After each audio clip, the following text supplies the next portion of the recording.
Hello there everyone. Today I want to do a video and go over some of my favourite glues to use for the projects that I make. So these are the ones that I have here, and I just have a selection. These are some E6000 glues. These are both the same, just different size tube. And then this is a GS Hypo Cement. Now I have specific reasons why I like these glues, and I kind of use these for different things, different purposes.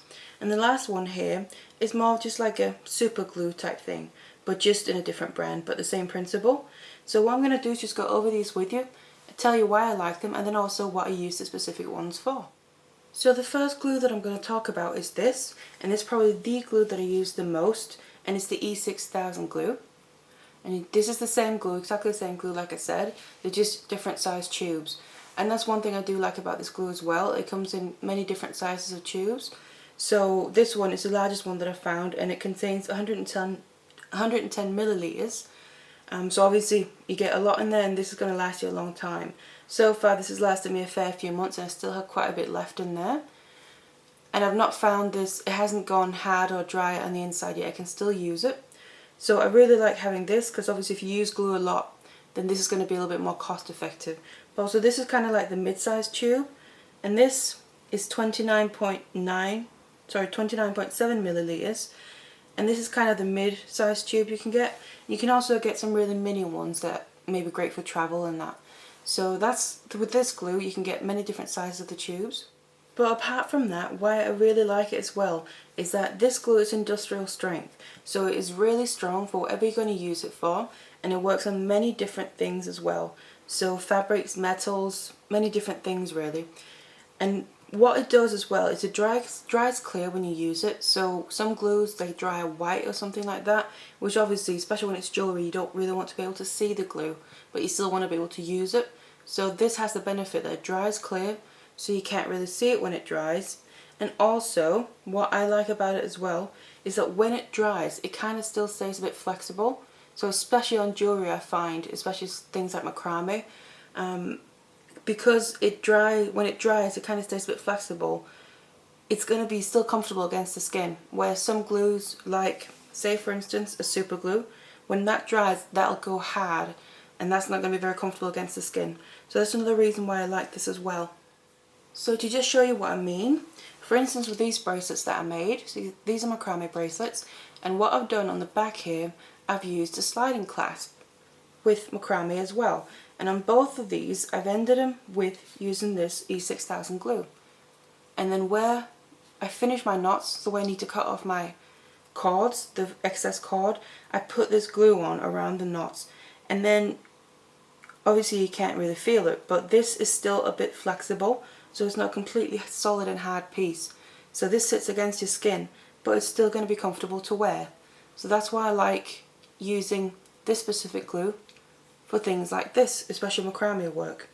And what I do is, because obviously these tubes are quite sizable and the opening is quite sizable, I like to use just a simple basic toothpick to just get a bit on there and then apply my glue with that, because you can get more control that way. So that's what I like to do with some of my pieces. But I also equally like to use this when I finish off my macrame work or other work with something like ribbon ends or cord ends. So example with this bracelet, I finished this using ribbon ends. So these are little like mouthpiece here from the side, you can see it's open, and it has kind of little teeth, so it's going to grab onto whatever you clamp it onto. So you put your piece in there and then you clamp it down. Now I like to always make sure I put glue in here before I clamp it down, just because it gives extra security. You can do it without, some people do, I just prefer to do it with, and obviously just make sure you don't put too much in there. But then again, I just use my toothpick, put my glue inside the ribbon end, up the sides to make sure to cover the whole thing, and then clamp it down.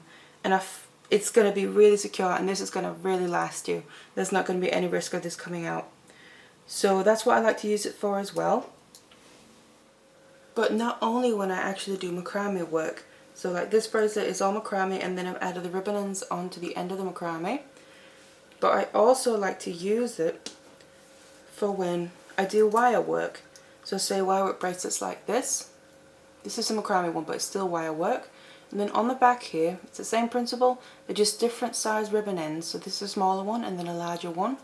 Again, I do the exact same thing. I like to put a bit of glue in there first before I clamp this down on my wire work. And I have pieces that's lasted ages and ages, so it really gives it that extra security because this glue is so strong and it will adhere to so many different kinds of materials. So that's what I use it for as well.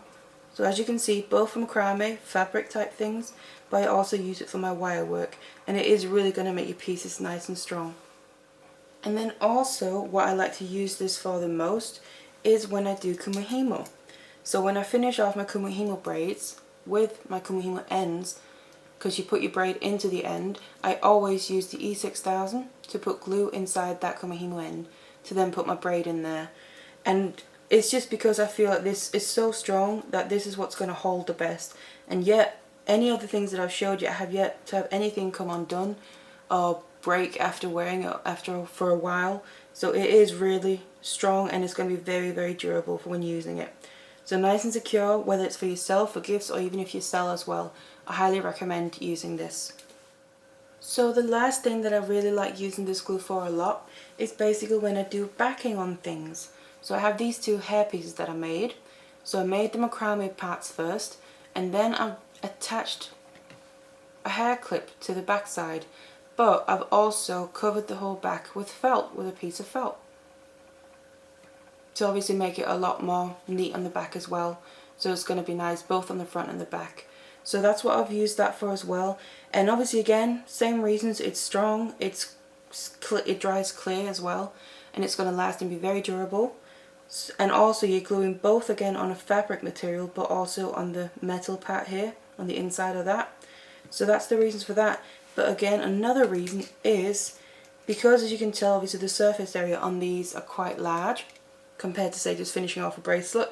So that's another reason why I've used this, because, say, getting this larger tube, yes, it costs a bit, but long term it doesn't cost that much when you look at the amount you get. So that's why, because you're using quite a bit more glue on these pieces, I use this as well. Say for instance, instead of using the GS Hypo Cement, this tube is quite small, and I'm going to tell you in a bit why I like this as well. And it's brilliant for specific things, but that's why also I use the E6000 over that, simply because you get so much more glue and it's going to last you a lot longer. So I know I have plenty of glue. Even though I've done one piece here, I'm still going to have plenty of glue left. So that's what I use it for as well. And I would equally use this as well if I'm putting, say, a cabochon on a backing foundation. Say whether it's for soutache or anything else beading, I would still use this glue as well. Again, same reasons, like I said earlier, remember, because it stays a bit soft or a bit malleable basically when it dries. It doesn't go completely hard and solid, because if you need to get your needle through, you can't get it through if you use something like a super glue, but you will be able to kind of just gently get it through using this because it stays flexible when it dries. So that's this glue, and like I said, this is probably the one that I use the most. But another glue that I also really like to use, that I just showed you before, is a GS Hypo Cement. And it comes like this in a little tube. So obviously you can see you don't get as much. And as far as I know, this is the only tube it comes in. But there is also a reason for that. Because if you open it up, you can see the tip of it here has a very fine nozzle tip to it. And that's one of the reasons why I really like this glue for specific things as well. And then you get on the lid, there's a little thing sticking out that actually you then put into that little nozzle when you close it back up. And it's to make sure that the glue doesn't get stuck there, so it kind of basically pushes everything down so you can still use it, so it's not going to dry and then be unusable. So this is a glue that I really like to use as well. So what I like to use this for is more precision work basically, because the nozzle is so fine on it. You can really get your glue right in where you want it to go and not really all over the place, whereas obviously these, even though you're using a toothpick, it can still be a little bit difficult to control where it goes. But say I have a piece here, so this is just a micro macrame piece, and obviously I have the ribbon ends on here, and I've finished these ribbon ends with the E6000, just like I explained the other times. But what you can't see is before I put the ribbon ends on, what I like to do on a lot of my, mainly micro macrame pieces really, I use this for, because obviously everything is smaller and you don't want this to kind of stand out on your piece when you finish it off. So what I've done is I've just glued around where all my cords are finishing, they're coming out, and then before I cut them off. So obviously you can't see that because it's inside the ribbon end, but sometimes you do a more exposed piece where wherever you put the glue will be visible. Hence why I also like to use this for that. Because another thing with this, it's basically the same principle as the E6000, is when it dries clear, so that's a big bonus obviously. It still stays really strong and it's very durable, and also I find that this doesn't dry to go completely hard either. It doesn't dry as flexible as that one, but it's still not completely hard, so it's a bit in between, say, the E6000 and then a super glue. So this is another favourite glue of mine that I really like to use for very specific things. And then what I just want to say about it as well is that because of this fine nozzle tip, sometimes when you're using it, over time you'll find that glue builds up inside the cap here because it goes a bit outside. Because actually this glue is quite, I guess you can call it a bit sensitive in the sense that you almost don't have to press it before a bit of glue comes out of the top here. As you can actually, you probably can't see, but actually a little bit of glue is coming out now, and I haven't pressed this. It's purely from the pressure on the tube and obviously the fine nozzle tip to it, but eventually it can clog up the tip here, or the lid, so it can be hard to get on and off. If that happens, I find no problem in just getting a pair of pliers or something to basically grab onto the glue. So I'll just get a pair of chain nose pliers and get in there and just basically pull the glue out. So that's the thing, it's not going to be completely stuck, you can actually get it out that way. Another way to try and avoid it in the first place is to maybe have some wet wipes. So every time you're done using it, just clear off the top before you put on the cap again. So that's another way to avoid it. But again, that's another thing I actually just want to mention with both of them. It's the same principle. If you're worried about using glue because of, say, worried about getting it on your fingers or something, I find no problem with these at all. You will probably most likely get it on your fingers when you're working with them, but what I find is that you can either kind of get rid of it straight away by just rolling your fingers together like that and it kind of crumbles off, but even though the glues are so strong, what will happen on your skin is even if you let it dry, what you can do is actually just take it and peel it right off, and it doesn't hurt, it doesn't do anything, leaves no marks at all, peels off really easily. So you don't have to worry about getting any of these glues on your fingers or anything, or your skin anywhere. So just in case you're worried about that, I personally find that you don't have to worry about it. And also, what you can see on this tube, what I've actually started doing is on the bottom here, I've started rolling it up. Actually, they recommend that you don't do that, which I kind of did just out of automatic, I didn't think about it, but they recommend you don't do that. You just squeeze what you need gently, just do it gently so you don't get out too much at a time, but try and not roll this up if you can avoid it, just because it can damage the packaging and you can get a few holes in the packaging where the glue will come out there, so you want to try and avoid that. But also it just puts extra pressure on the glue to come out when you open it, and you might get out more than you want to. So that's just a little tip. You can see I've done it, just don't do what I do, but do what I say, or what they say rather. So these are the two glues that I use by far the most.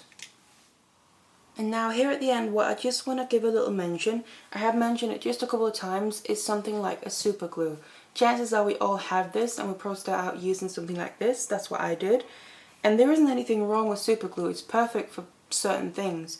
If you look at a regular super glue, the problem with that, using it in jewellery pieces like I mentioned, is that it goes really hard and it can be quite uncomfortable for whatever you're making to wear it against the skin. But I did start out with this just because it's what I had at hand when I started doing jewellery and that, but then you switch over to the other ones eventually. If you do want to use a super glue, what I do recommend that you do though is you go for the gel type one. So the regular super glue goes really hard, the gel just works a little bit better. It's still, the other ones are ideal, but if you want to use a super glue, I recommend going for the gel type. So that was just a bit of an overview over the glues that I like to use and what I like to use them for, and what benefits that some have over others, what they're better for, more specifically. So I really hope that this was useful for you and might have given you a bit of information on what glues are good to use for what. So I hope that you enjoyed this video, and thank you very much for watching. Hello there everyone. Today I want to share with you a bit of a product spotlight, And this is on a product that I myself use almost all the time for many different purposes, and it's one of my all-time favourite tools, and I've used it in many of my previous videos and I'll continue to use it as well. And these are the macrame boards, and you might have seen them in some of my previous tutorials because I use them for many other macrame projects. But they're equally brilliant to use for other mediums as well, so not just macrame, so things for wire work, pieces that you do for beading, threading, anything.